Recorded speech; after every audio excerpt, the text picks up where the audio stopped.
Sunday night, March 7th, in the year of our Lord 2021. Jam-packed full details coming up momentarily. Before I even get into our first topic tonight, on tomorrow night's special, we've been given a name. It's really cool. I'll give it to you in just a second. We are jam-packed, though, when it comes to college football tonight. We are talking about the Tennessee Mood Tracker, kind of going in reverse order here. I'm going to give you a lot of names to watch that have already come out of the transfer portal. Some are still there. We don't know where they're going to go. Henry To'oTo'o comes to mind. But I'm going to discuss guys who we already know a landing spot for. These are guys that probably, you know, a Vegas odds maker would assign anywhere from half a point to 2 points of value on, but yet any given game, you know our philosophy on this, you cannot quantify the point impact, the overall numerical impact that a guy's going to have on one game. The guys I'm going to talk about tonight can actually change the outcomes of games. So I'm going to talk about that before we go off the air. We have got a wide-ranging G5, Power 5, quote-unquote, debate discussion. So I think a lot of it has been very mischaracterized. I found out this week from a couple of you, my own thoughts on this have been mischaracterized. So I want to use tonight, right here in early to mid-March, to sort of reset the table on where I stand on this. You can decide where you stand on it. And we will discuss. Also, I got some questions about various programs around the SEC. I'm going to do this for a couple of different conferences. We're going to start the SEC tonight. Just some spring questions. But before we get to that, okay, here are the details. I promised you to lead the show. We are going to have tomorrow night our first ever Late Kick Show Owners Association special. We do this every time I top another 1,000 followers on Twitter. It sounds very self-absorbed, and that's because it is. But I at least like to reward you when I do hit those benchmarks. And so when we pass 13K, I told you I got something coming up. This is it.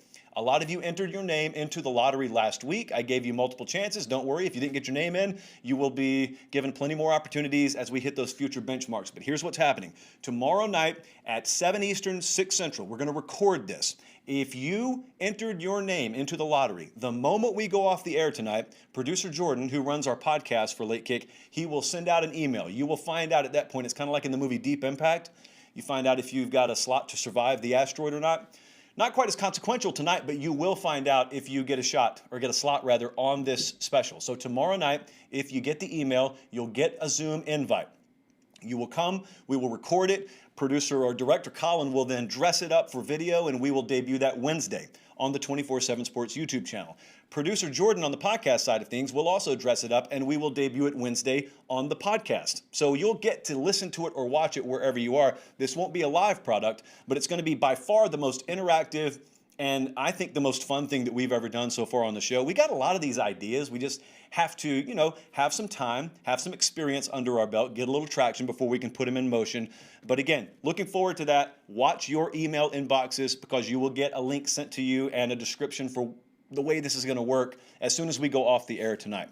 And if you want to get in on future shows, got to get us to 14K at Late Kick Josh on Twitter. Now, before we get started tonight, a lot of you have been everywhere from the iJosh to the Twitter DMs to the email inbox asking me if I'm going to talk about Russ Probst tonight. Yeah, I'll talk about Russ Probst for 2 seconds. Jesse, you don't even know about this, so don't worry about putting anything up graphically. It won't take long. I just want to read you an excerpt. So here's the backstory. There is some very, very sketch-affily linked video today on Twitter, let me just put it mildly, that purports to have Russ Probst vocalizing various allegations and details of recruiting improprieties all around the Southeast. Now, I am not going to invalidate or validate the specifics of what Russ Probst said, because normally I like to have a nice rule on this show where we wait about 24 hours to allow these things to marinate and simmer, find out what's real, what's not, blah, blah, blah. However, as I tweeted out earlier, here's what I do look forward to. I look forward to watching a bunch of people who have thrown Russ Probst and his character, rightfully so, under the bus for the better part of the last decade and a half, all of a sudden treating this man as the golden calf of credibility, and everything that comes out of his mouth is pure as the driven snow, because now he just happens to be saying something that some of us want to be true. Let me lick my finger as I turn the digital page on my laptop. This is from a piece on ESPN.com. I think it's one of the best things they've ever put out. It is called The Confessions of Russ Probst. Russ Probst, once upon a time, spilled his guts to ESPN. And this is a guy who, if you're from the Southeast or you're tied in on the high school recruiting scene, you know all about. If you had MTV in the mid-2000s, you know all about him. If you don't, let me just sum up how things started to quickly snowball downhill. He was at Hoover which is in Birmingham, big powerhouse there, and he was winning state championships. Nick Saban comes and he takes over at Alabama. And Nick Saban has Russ Probst in there for an interview. I'm going to pick it up here and read the last part of this paragraph, and this will give you a little inkling into, I don't know, the credibility or lack thereof to apply to Russ Probst's name. On the drive home, Probst called his girlfriend. He nailed it, he told her. The dream would soon be a reality. Keep in mind, he just interviewed for a job at Alabama. A few minutes later, Nick Saban called. Instead of a job offer, he had a question about Probst's girlfriend.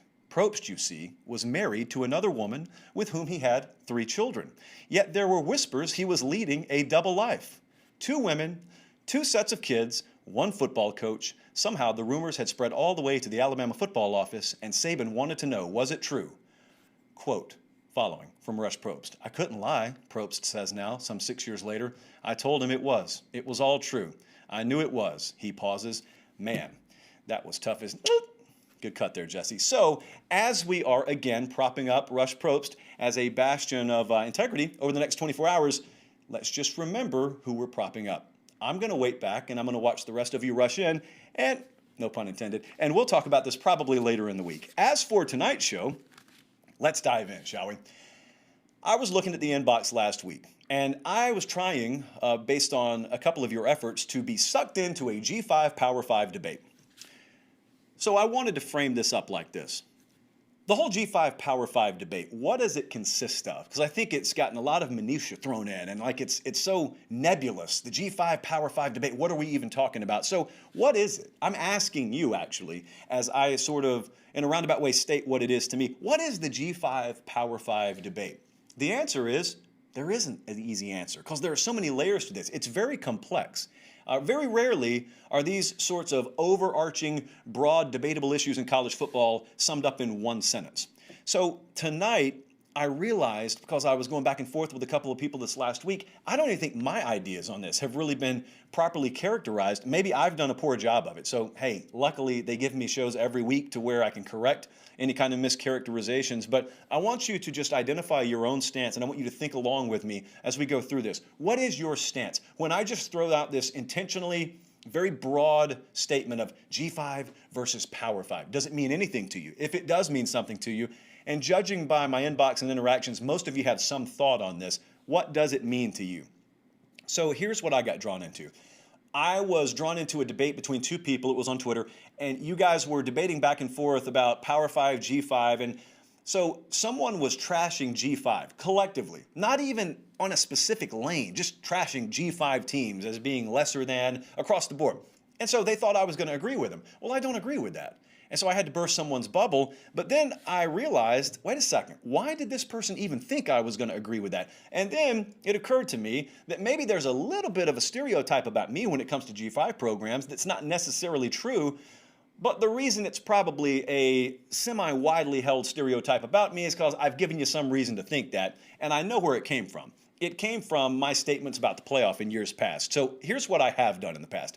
I have taken a principled stance, not against any one team, but against collectively G5 programs making the college football playoff. It's never had anything to do with the quality of a given team.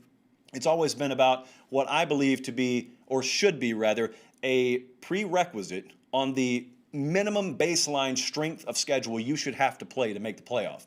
So even if you're the Tampa Bay Buccaneers, if you don't play a strong enough schedule, I don't think you should belong in the college football playoff, even though obviously you'd be good enough. So it's never been about the quality of team. But now that we get there, it's like a domino effect. And once you state that one thing about G5, then people think, oh, you just think G5 programs suck. You think they're inferior. You think they should never belong in the same sentence. No, that's not what I think at all. So here is very commonly what is talked about when it's this whole P5, G5 thing. Group of 5 programs and fans of those programs, they think that they are not given a fair shot at the table.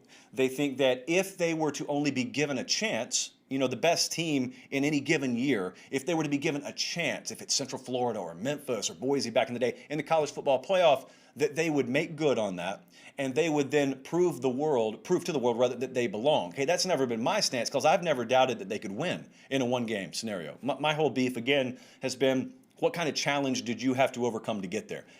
So I'm kind of detached from the way a lot of people think on that. But as for the Power 5 train of thought, a lot of it is, just like I said, you guys don't play a tough enough schedule.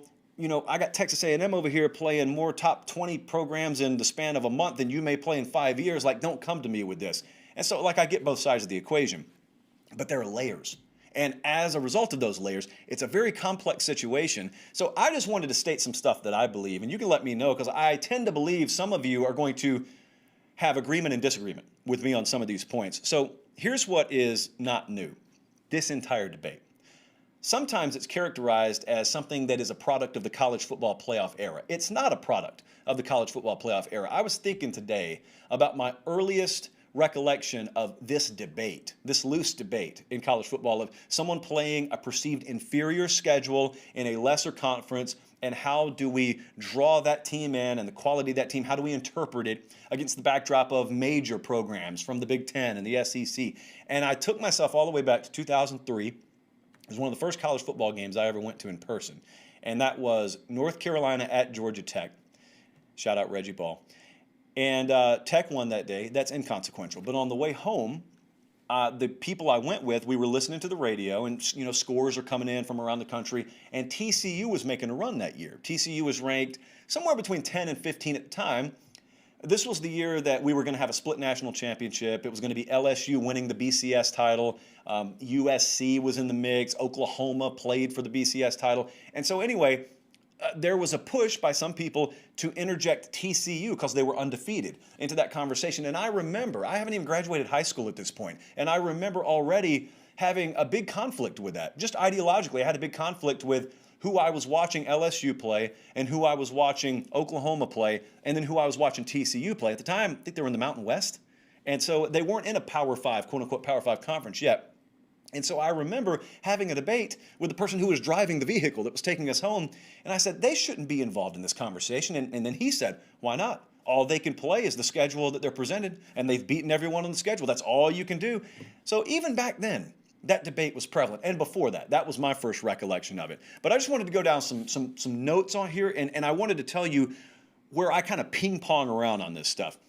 I have always been against, as I said before, G5 programs making the college football playoff.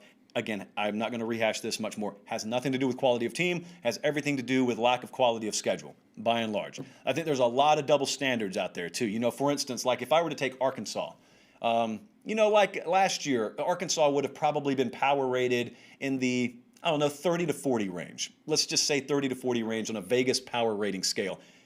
If I were to have Cincinnati play Arkansas last year, if they were to have gone in Fayetteville and they were to have beaten Arkansas, it would be a crown jewel of their resume, and it would be treated as such, and it would be framed as Cincinnati went into an SEC West team's backyard and beat them, knowing full well that Texas A&M is going to play Arkansas, and if they beat Arkansas, which they did, you won't remember the game 2 weeks later. You certainly won't use it as a resume booster for Texas A&M. And that's called a double standard when it comes to scheduling. So I've always had an issue with that. Again, it's not anything against any specific team. It's just a general principle. Number two, here's where I start to differ, even with some of the folks in the group there that I agree with. I'm not this big believer of P5 is greater than G5, period, end of sentence. There's heavy overlap. The top of G5 has heavy overlap. And I'm not just talking about, the best 2 or 3 teams at the G5 level are probably better than the number 128, number 129. No, the best teams at the G5 level are top 20 programs, top 20, top 15 teams any given year comfortably, maybe better than that. I've never debated that and never will debate that. Side note, I think one of the biggest battles that you could start to see, especially from the American Athletic Conference's point of view, the AAC moving forward, is that perception that they are the best of the G5, and then that means that the worst of the P5 is still automatically a rung up on the ladder. I don't know that that's true. I've told you before, and I will reiterate, I could strongly make the argument. If we were in debate class and you told me I had to take this argument, I could strongly make the argument that the top, or just the AAC in general, is better top to bottom than the Pac-12 right now. That's the battle they should be fighting. That's the battle you guys should be fighting. TV contracts have had a massive impact on this. I think the most glaring example that I remember in recent memory is from last year, week 1. Louisiana goes into Iowa State, and they beat Iowa State. They beat them soundly. They were the better team. They looked better. Their roster looked better. And so everyone looked at that, and they said, wait a minute, this wasn't some also-ran. Like Coastal Carolina beat Kansas, but, I mean, Kansas is horrible. Iowa State ended up winning the Fiesta Bowl. Iowa State was in the Big 12 championship game. And yet a team from down south in the G5 ranks comes up there and beats them. How did that happen? And it wasn't flukish. Nothing felt flukish about it. They dominated. I mean, they owned the game. They looked better. Their roster looked superior. How did that happen? Well, the way it happened is because their roster was superior. Your eyes didn't play tricks on you. So how could that be? How could it be that a G5 program in Louisiana goes to play the eventual Fiesta Bowl champion in the Big 12, and not only do they pull off an upset, they pull off an upset that doesn't even really look like it was an upset, as it turns out. Well, they got really good players on the roster. That's how. They got players in the roster now they never would have had 30 years ago. 30 years ago, if I am from, let's say, Bossier City, Louisiana, and I am a 3-star receiver, and I've got offers, let's use these two programs from Iowa State and Louisiana. Well, I know that chances are there are very few opportunities for me to go on national TV at Louisiana back in the day. Today, the Sun Belt and the American and Conference, they all have national TV deals. All your games are on TV. Every one of your family members can find you virtually every Saturday. You get multiple opportunities to play on national TV. And so now that scale is balanced out. And now that basically you having to get yourself in front of the appropriate eyeballs is no longer something that you have to play for a major team to do, well, all is equal, I want to stay home. And a lot of kids in the South now choose to stay home.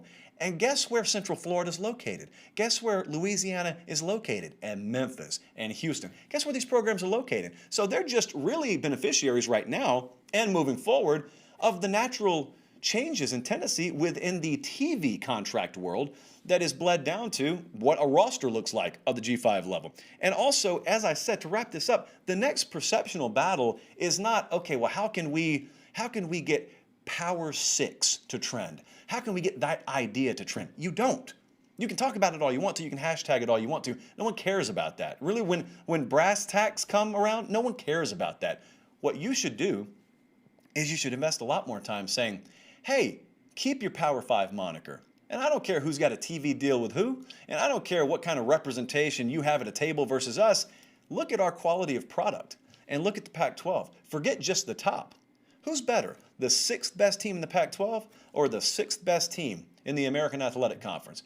That's the conversation I'd be having right now. And if you think, let's put my principle stance to the test here. If you just think that this is a G5 thing, I would invite you to think again, because I'll tell you right now, it is March 7th. I'll tell you right now, you can take the Clemson Tigers schedule this upcoming year.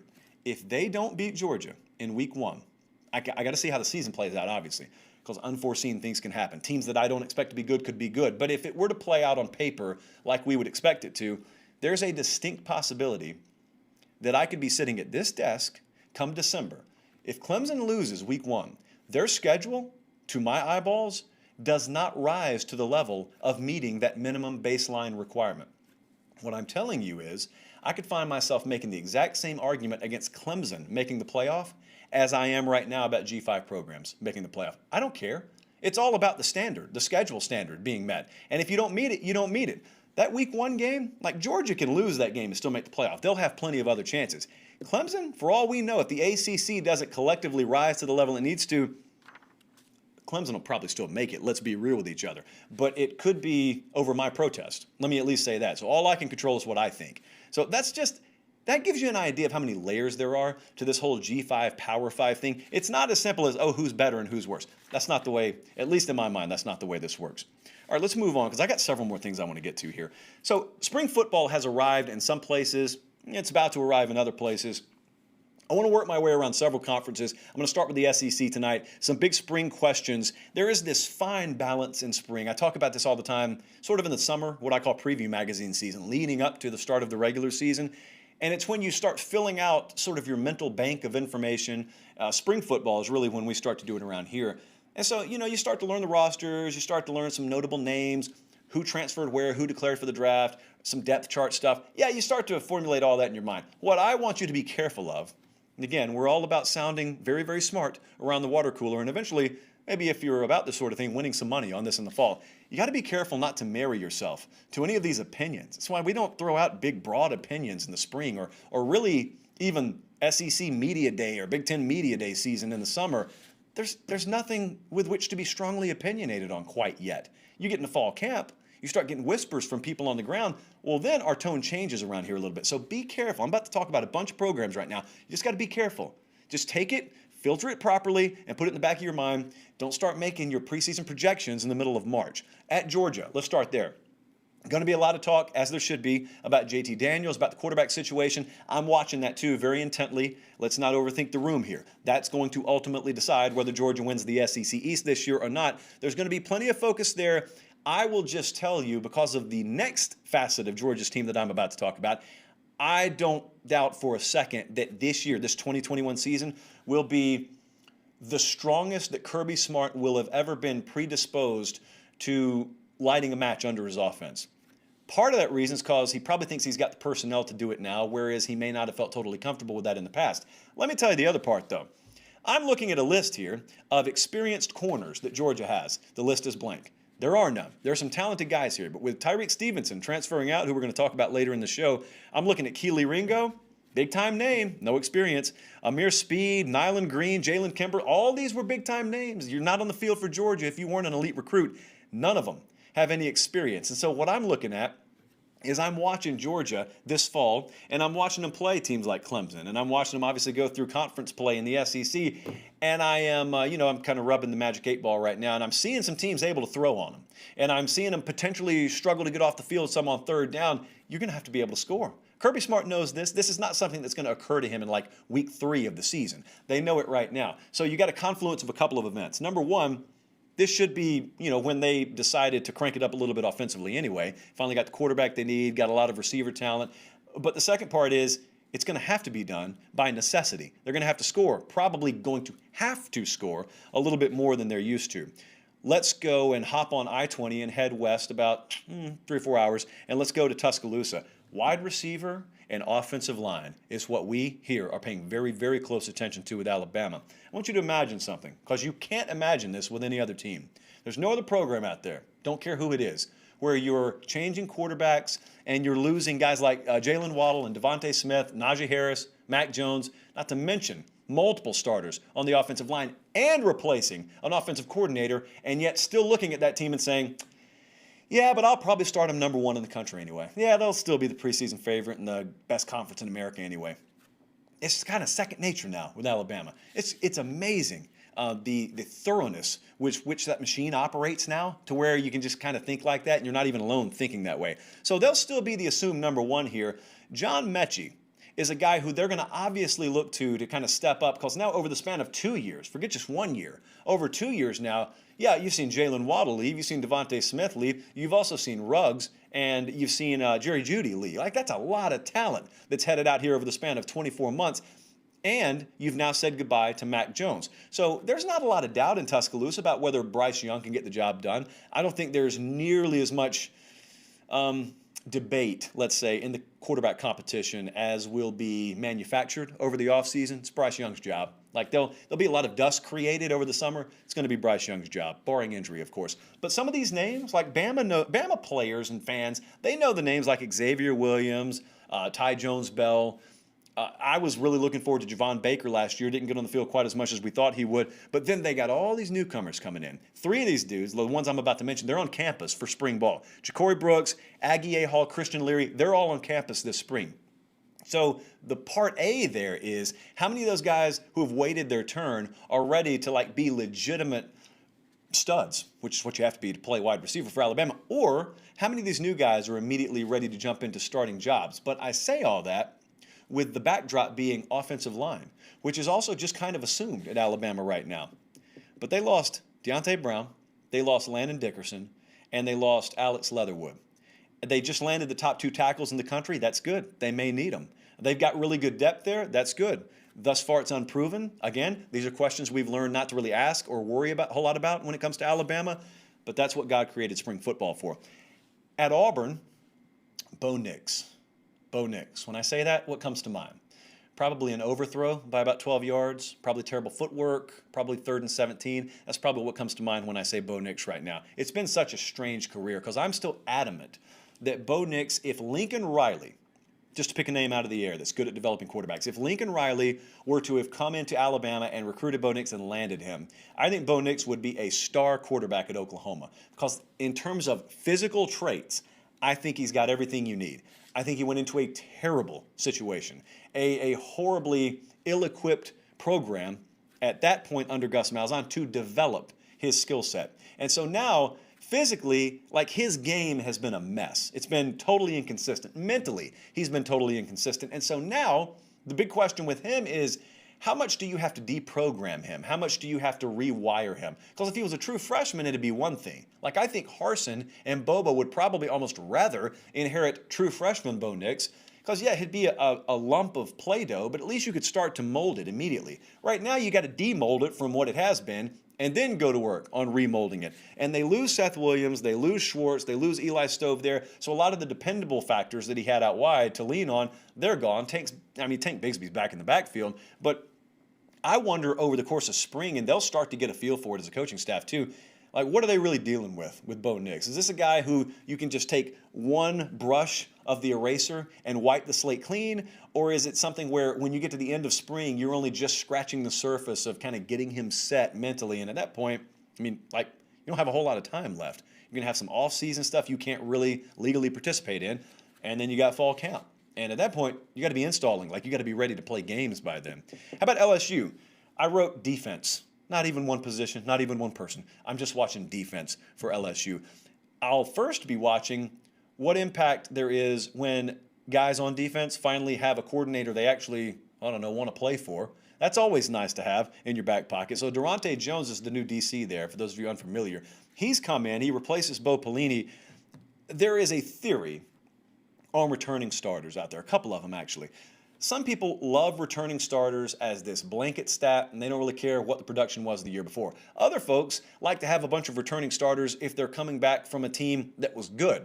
If the team was terrible, they'd just rather hit the flush button and then start over. Well, at LSU, we don't have either of those categories. We have a bunch of guys coming back from a unit that was terrible last year. So you can take a couple of schools of thought. If you're an LSU fan or you're just going to watch LSU, you could think that a lot of that was a byproduct of second time we've used this word tonight, a confluence of horrible events, up to and including hiring Bo Pelini last year, and then they're just going to be a lot better this year, fresh start, etc. Or you could say, got a lot of guys coming back, not so sure I am buying in yet, remains to be seen for me. I can tell you they're ultra excited down there, but then again, I don't know how much to believe in that, because this was the same program whose head coach told me last year that we have upgraded defensively. Well, they hadn't. So, yeah, you got a lot of guys who were at one time big deals on the recruiting trail. It was a win when LSU landed all these guys. They don't lose very much at all. They got a lot of guys coming back. You know, maybe it's a neck up thing. Hopefully it is. I don't think they can get worse. There were some statistical categories, LSU, important statistical categories. They were in the hundreds in, which is inexcusable, obviously. And last but not least, staying in the SEC West here, I go to College Station. And I look at Texas A&M, and all the questions are going to be about quarterback. Kellen Mond's been there for like a decade. He's gone. So Haynes King is going to be the presumed starter. That is something I agree with. However, that probably won't be where most of my focus is for the spring, because I'm looking at their offensive line, which was, to me, I said at the end of last season, probably the most anonymous great unit in America was Texas A&M's offensive line. They just did their job. In fact, if you were to go back to 2019, I wrote it down somewhere. 2019, yeah. So they had 34 sacks given up in 2019. They gave up 7 last year. Just quantum leap of improvement. Well, now they lose 4 out of those 5 guys. So we come back to that familiar conundrum.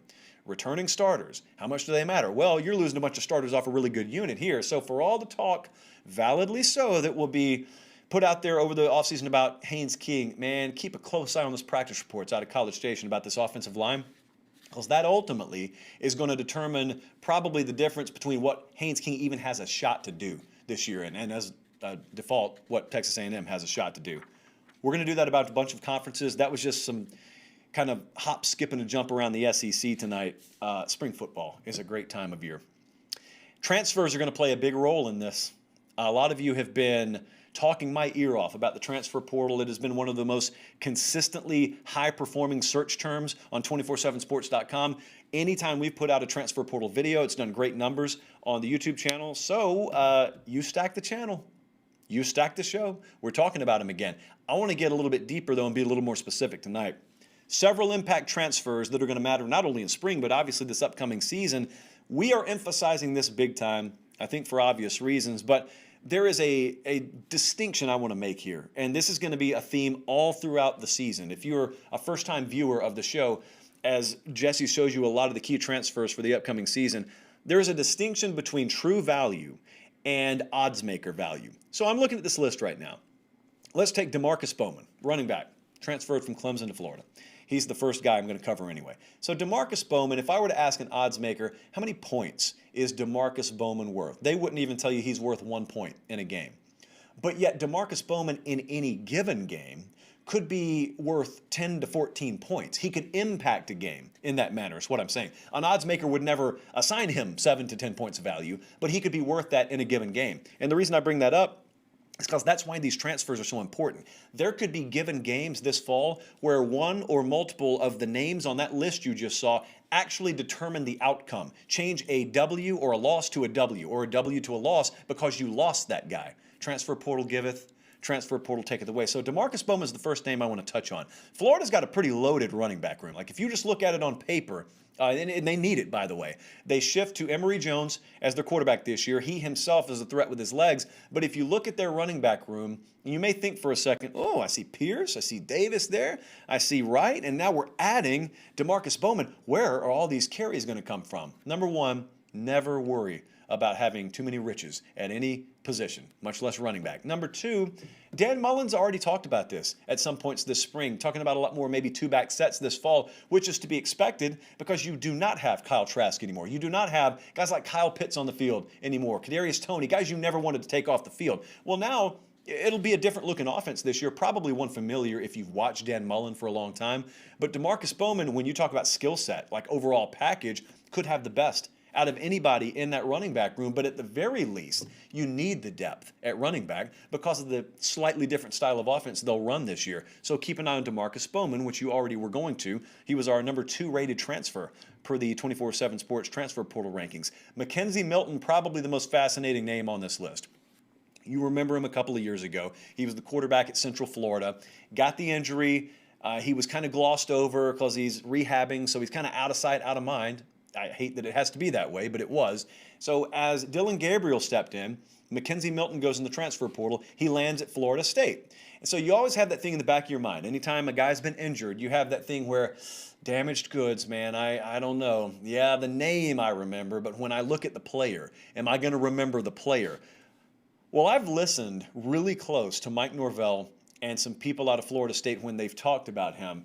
And granted, Norvell's pretty new there, so you don't learn how to interpret a coach's coach speak, let's say, until he's a few years in. I didn't listen to Mike Norvell a whole lot at Memphis, just to be honest with you. So we'll see. Take it with a grain of salt. But here's the good news. Mackenzie Milton has been fully cleared for spring. They are emphatic in their insistence, they being Florida State, they are emphatic in their insistence that he's good to go, he's full speed, he can do everything that he previously could do. Now, obviously, I have some natural skepticism in my mind just because I've watched this game for so long and I've watched guys try and come back from injuries. But I will say this, if Florida State is being authentic and genuine and they're correct about what they're saying out of Tallahassee about the status of Mackenzie Milton, and it's still spring, like we're not going to have to wait until later in the year to even see if he can get cleared. If all that's on the up and up, this could be the one you circle as being the biggest story of 2021.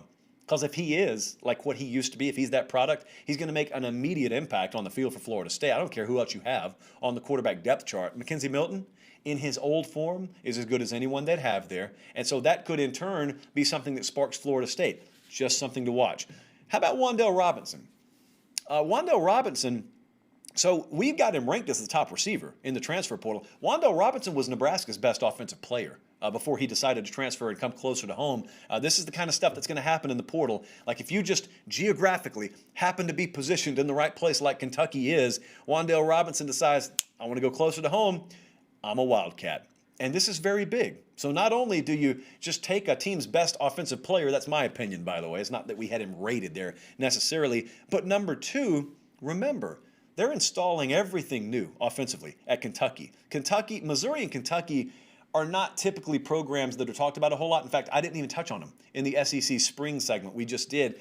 Kentucky and Missouri, both fascinating for different reasons, but Kentucky's, you're installing a new offense here. And so, yeah, like we got to figure out quarterback. Joey Gatewood or who else is going to be at quarterback there, got to figure all that out. But it sure does help when you have these role players and you're not going to ask a quarterback to just, well, you got to shoulder the load. Whoever we pick got to shoulder the load. Wan'Dale Robinson's a difference maker. Wan'Dale Robinson in a program that tends to play a lot of close games, that could be a guy who is the difference between 6-6 and 8-4, 7-5, 9-3. You just never know how that's going to happen. Eric Gray is another one that really fits that description, and this is, boy, that 2019 to 2020 stretch. Eric Gray is a really good football player, running back, headed from Tennessee to Oklahoma. There's no way Lincoln Riley could have planned this. You just got to leave yourself some flexibility so that you can be the beneficiary if this does happen to fall in your lap, just like the next guy we're going to talk about. Also, Oklahoma, the beneficiary there. But he's a physical runner. It's going to be a really good 1-2 combination because you've got Kennedy Brooks there already, obviously. It's a really good 1-2 combination. But I'll tell you something else. I think, and I had someone else tell me this too, sort of a personnel guy in the SEC, I think he was very underutilized as a receiver at Tennessee. Partly because that's just not what they wanted him to do. That's not what they were asking him to do. I think there's a misconception that maybe he's more a straight runner. He's going to give you a physical presence, but he's not someone that you're going to probably throw the ball to a whole lot. No, he can be. I fully believe he can be that. Probably a lot more underneath stuff. He's not going to stretch the middle of the field vertically, but Eric Gray can be a really effective, sort of in that manner, a dual threat talent at the running back position. I'm not telling you he's the next Najee Harris, but I'm telling you he can do some of the things that Harris could do and should have been asked to do that at Tennessee a lot more. Also, Wanya Morris, headed from Knoxville to Sooner Country. They're out in Norman. He was a freshman All-American in 2019. COVID got in the way of a lot of guys in 2020. Wanya Morris was one of them, and so like you didn't quite get what you thought you'd get out of him. This is a guy who is an NFL type. He's a plug-and-play type as an offensive tackle. He is an immediate contributor. So those two guys, Gray and Wanya Morris, are immediate impact players that, again, just because of circumstances outside of Oklahoma's control, they benefited from. That's the way the transfer portal is going to work every year. Someone's going to be a big winner that they themselves didn't even know they'd be in position for 6 months earlier. And last but not least, maybe even most, Tyreek Stevenson. From a team in Georgia that has so many question marks at corner right now, the one commodity proven that they would have had at corner said, I want to go back home too. This is a former 5-star guy. This is a guy with NFL physical pedigree and potential. And he's also in a college football contract year. This is the year. This is the year a lot of people at Georgia had circled to think Tyreek Stevenson was going to pop this year for them if he was on campus in Athens. Well, now he transfers. He's got his reasons, like there are whispers, I don't know, whatever the case is. It's not anything necessarily off the field related. There's no hidden story there that you need to know about that's going to impact his play on the field. He's a good player. He has not reached his physical potential or his ceiling as a player. He is a thoroughbred of an athlete. I mean, he's an incredible athlete. And he goes now into a situation where he's headed into a program that playing time is going to be available for him. And secondly, it's a place where a lot of people are trying to feel themselves out. Like you saw Miami on the field with Clemson this past year. They wondered whether they belonged. Well, if you wonder, you don't belong. Tyreek Stevenson is the kind of athlete. You need more than him. But Tyreek Stevenson is the kind of athlete that when he walks onto the field, he looks like the Clemson guys look. You got to get a whole bunch of those guys. So baby steps, obviously. But those are some of the impact transfers to watch this year. And also keep in mind, a guy like Henry To'oTo'o is still in the portal. We've got big-time guys still in the portal that have to kind of feel things out. You know, there's different circumstances for different guys. And also, we have the post-spring period. And that's how I want to wrap it up. All the names I just mentioned, I think some of us have been lulled into a false sense of thinking this thing's over. We've probably only seen the first wave of what will eventually perennially be known as 2 phases of transfer portal madness. One of them pre-spring, and then one of them post-spring when guys see where they fall in the depth chart, and then they decide whether they want to move on. So keep an eye on that. Let's wrap it up tonight with the Tennessee Mood Tracker. The Tennessee Mood Tracker is special to me because I got a very special place in my heart for the Tennessee fan base. their loyalty through mountains and mountains of adversity over the past decade has been spectacular to witness. Not spectacular in the sense that it's been fun, it's just been incredible to watch. There was a conversation, I remember when I first got here, which was in January, late January of last year. We were talking in the 24/7 office just across the way here, which is a ghost town now, but I was talking with Luke Stampini, who works here, and I was talking about LSU in 2019. I was looking at some traffic reports and how the increase on the LSU site spiked, obviously because of what happened in 2019. And we were just kind of saying, what could be the next fan base? What could be the next just monster program that's waiting to spike like that from a traffic standpoint? It's Tennessee. It's obviously Tennessee. Like, Tennessee's been a sleeping dragon, it seems like 100 years now. And so I just sit here and wait. And I wait, and I wait. And you guys wait, and you wait, and you wait. The reward for that patience, here's where it gets tough to talk about, is an NCAA cloud and being asked to invest more patience. Is it fair? No, it's not. Is it reality? Yeah, it is. So I go over to the Tennessee message board over on Vols 24/7 today, and I said, hey guys, I kind of sheepishly came in. I said, hey guys, it's that time. It's mood tracker time. One word or phrase. Give me your mood towards Tennessee football right now. So here's what we got. I want you to notice what you don't hear. Hyped, spelled Hueped, a play on the last name of Josh Heupel. Proud, I'll get back to that in a second. Ready, a lot of cautious optimism, obviously. Wait and see, punch drunk, jaded, cleaned out, meaning that the flush button has been hit, and it's just start over yet again up there. But I want to circle back to that proud. Saw a couple of those.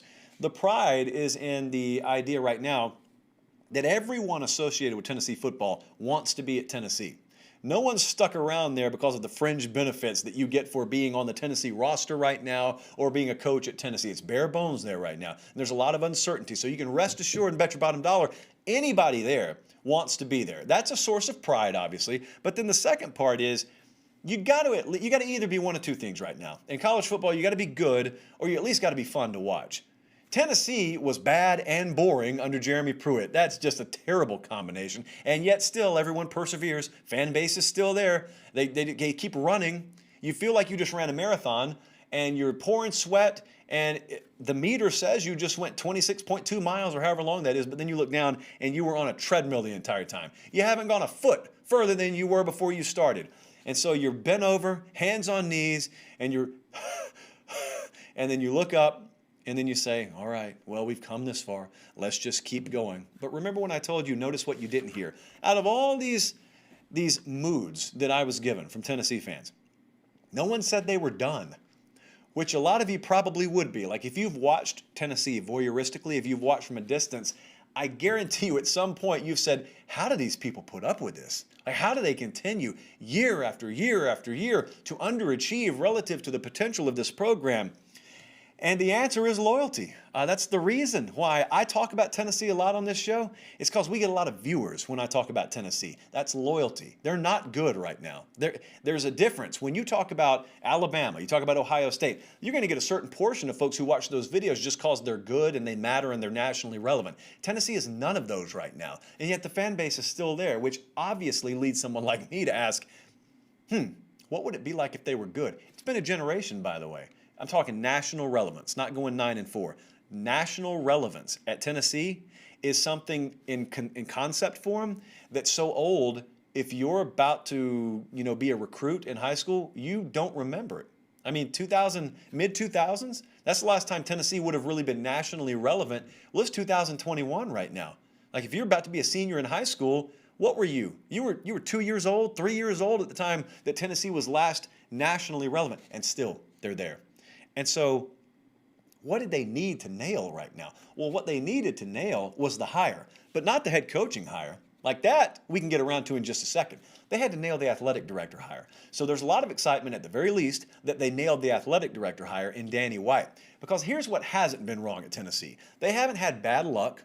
It hasn't been a recruiting issue. Tennessee's problems have been poor hires. And they've been poor hires made by ill-equipped athletic directors and people around that athletic department that really, as it turns out, did not know how to hire properly. And so I know right now it's kind of in vogue to look at Josh Heupel and to cast your own opinions on him. You'll notice there's been a little absence of that on this show. It's been intentional. I haven't given a grade on the hire. I haven't told you 3 years they're looking for another head coach there. Even if I feel that way, who cares? Because if I'm a Tennessee fan, here's how I'm looking at it. I've watched us win the press conference enough. Like, I've watched guys step to the podium and say all the right things. I've watched all the energy. I've watched all the sprinkles, and yet the icing and then the cake is just absent. I've seen all that. So let's get a guy in here that seems boring, a little ho-hum when it comes to the press release we put out. Maybe he wins, though. Like, maybe that's the guy. I'm going to reserve judgment, and I'm going to watch and see what transpires on the field. Then we got this whole NCAA thing behind us. But, man, they've had a hiring problem. And so maybe Josh Heupel is the right guy. But even if he's not the right guy, even if we're having to reset this button again 2 or 3 years down the road, even if the worst were to happen from the NCAA point of view, you got to build the foundation. You cannot be adding 2 or 3 stories onto the house and the foundation is just sand. We got to be able to make good hires. And that's why I'm so excited about Danny White being in there. There are no sure things in this world. But Danny White as an athletic director is about as close to it as we get. Then we can start extending. Then we can start doing what the other programs do and actually making quality hires. Then those quality hires can build a solid foundation. Then we can get a legitimate recruiting plan in place and realize we don't have to own the state of Tennessee. We can go to Atlanta. We can go to Charlotte. We can go to Memphis, which is in Tennessee. Don't know if you knew that. We can go around. We don't have to be landlocked into the borders of our state. We just got to get the right guy in place. And so that's what you hope you've done there.